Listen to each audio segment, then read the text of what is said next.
One family in Whitfield County takes matters into their own hands to protect their child with disabilities. James Torres joins us now live to tell us why the family had to put up their own caution signs. James. Kim, Calvin, take a look at this sign here. It was built by James and Mary Greenway. It reads, "Warning, disabled child at play, please slow down." After they say the county wouldn't do it when they asked them, they decided to make one themselves. James Greenway remembers a time when his children were almost hit by dangerous drivers just outside his home, walking only a few feet across the street to their bus stop. Something Mary Greenway says her 9-year-old son with 4 different disabilities shouldn't have to worry about. I mean, he's had issues from birth, so he's dealt with a lot more than most. The family says they've asked the county to put in signs to get drivers to slow down on the busy road. Greenway says at first they had no response. Finally got in touch with somebody, and he had told me on the phone that day that he had already came out and looked at the situation, and basically there's no sign that they could put up for me. Greenway then put up his own sign with reflectors so it can be seen in the dark, with a message the family says is important to get across to all drivers. And he's not special by no means, but I mean special to us. And any kid who has these kind of issues, they need to be aware of it.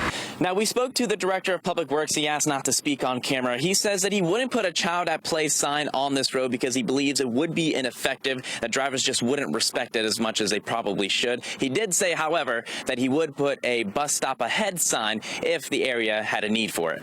Live in Whitfield County, James Torres, News Channel 9.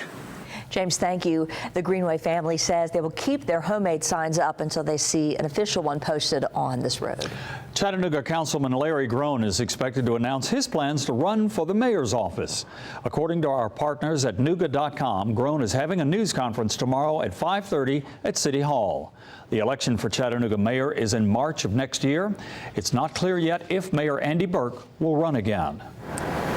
Donald Trump's running mate will make a stop in the News Channel 9 viewing area tomorrow. Indiana Governor Mike Pence is holding a town hall in Dalton, Georgia. It's scheduled for 3 o'clock in the afternoon at the Northwest Georgia Trade and Convention Center. Doors open at noon. For a link to sign up for tickets, head to our website, newschannel9.com. One Hamilton County elementary school gets major upgrades. Oh, yeah, we'll show you inside Calvin Donaldson Elementary and how the new building keeps students and teachers safer. I'm Lauren St. Germain, and on the next Pay It Forward, we're in Polk County, surprising a couple who volunteers their time at the jail because they believe everyone deserves a second chance.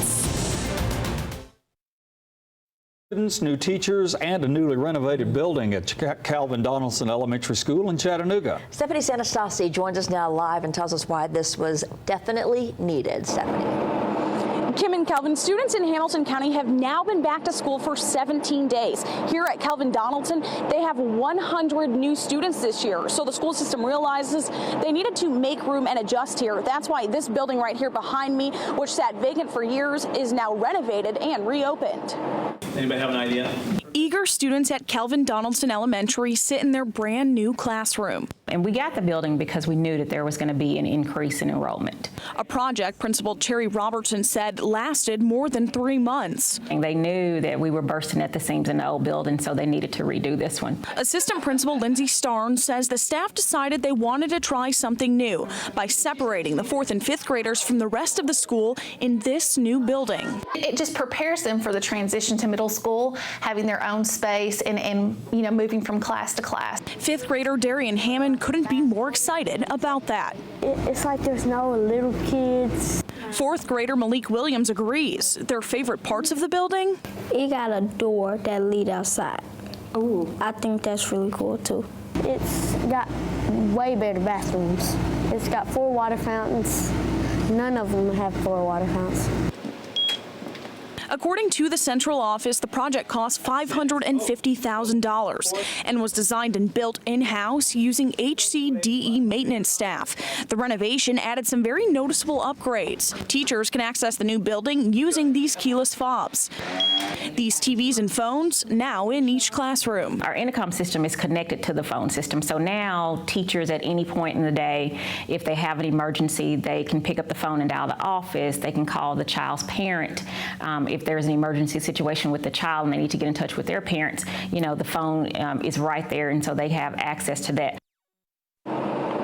The new addition here added 4 new teachers to the school. The principal tells me the attendance is up to 487 kids. That's the highest attendance they've had here at the school in the last 10 years. For now, reporting live in Hamilton County, Stephanie Sanastasi, News Channel 9. Thanks, Stephanie.